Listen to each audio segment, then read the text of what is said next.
하나님 아버지, 제 생각과 자랑을 앞세우기보다 예수님의 마음을 닮아 겸손히 섬기게 해주세요. 오늘도 말씀을 따라 살아가는 어린이가 되게 해주세요. 예수님의 이름으로 기도합니다. 친구들과 함께 놀다 보면 내 말이 맞아, 내가 대장이야 라고 주장하며 다툰 적이 있나요? 사람들은 누구나 자신의 생각이 옳다고 여기기 쉽습니다. 고린도 교회도 마찬가지였습니다.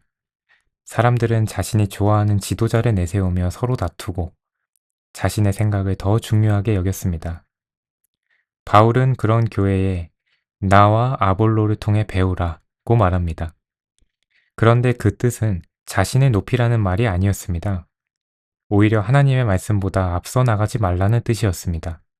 사람의 경험이나 생각은 틀릴 수 있지만 하나님의 말씀은 언제나 옳기 때문입니다.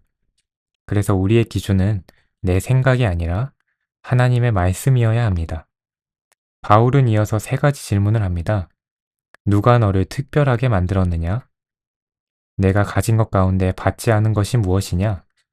왜 받은 것을 마치 너의 힘으로 얻은 것처럼 자랑하느냐? 이 질문은 우리도 깊이 생각하게 합니다. 건강도, 가족도, 친구도, 공부할 수 있는 기회도 모두 하나님께서 주신 선물입니다. 그런데 우리는 종종 그것을 잊고 내 힘으로 이룬 것처럼 자랑하거나 다른 사람보다 잘났다고 생각할 때가 있습니다. 고린도 교인들은 스스로 왕이 된 것처럼 행동했습니다. 하지만 바울은 진짜 왕의 길은 전혀 다르다고 말합니다. 예수님도 가장 높은 분이셨지만 사람들을 섬기셨고 십자가까지 지셨습니다. 바울 역시 복음을 위해 배고픔과 어려움, 비난을 견디면서도 끝까지 예수님을 따랐습니다. 세상은 높은 자리에 있는 사람이 성공했다고 말하지만 하나님은 사랑으로 섬기는 사람을 귀하게 보십니다. 우리도 학교와 가정에서 작은 왕이 되려 할 때가 있습니다. 내 뜻대로 되지 않으면 화를 내고 친구를 이기려고 하며 칭찬받고 싶은 마음이 앞설 때가 있습니다. 그러나 예수님은 먼저 섬기고 먼저 양보하고 먼저 사랑하는 사람이 하나님 나라에서 큰 사람이라고 말씀하십니다. 오늘 하루는 내가 인정받을까 보다 예수님이라면 어떻게 하실까를 먼저 생각해 보세요.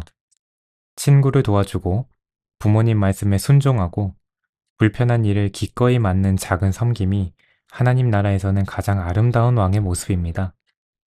예수님을 닮은 사람은 다른 사람 위에 서려고 하지 않고 다른 사람을 세워주는 사람입니다. 오늘도 내 자랑보다 예수님을 높이고 섬김으로 하나님 나라를 나타내는 하루가 되기를 바랍니다.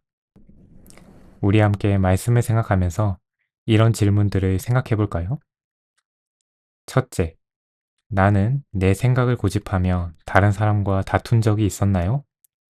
둘째, 하나님께서 내게 주신 선물에는 어떤 것들이 있나요? 셋째, 오늘 내가 예수님처럼 섬길 수 있는 사람은 누구인가요? 지금 이 시간은 오늘 들은 말씀을 마음에 새기며 가족들과 함께 느낀 점을 나누고 기도하는 시간을 가져보아요.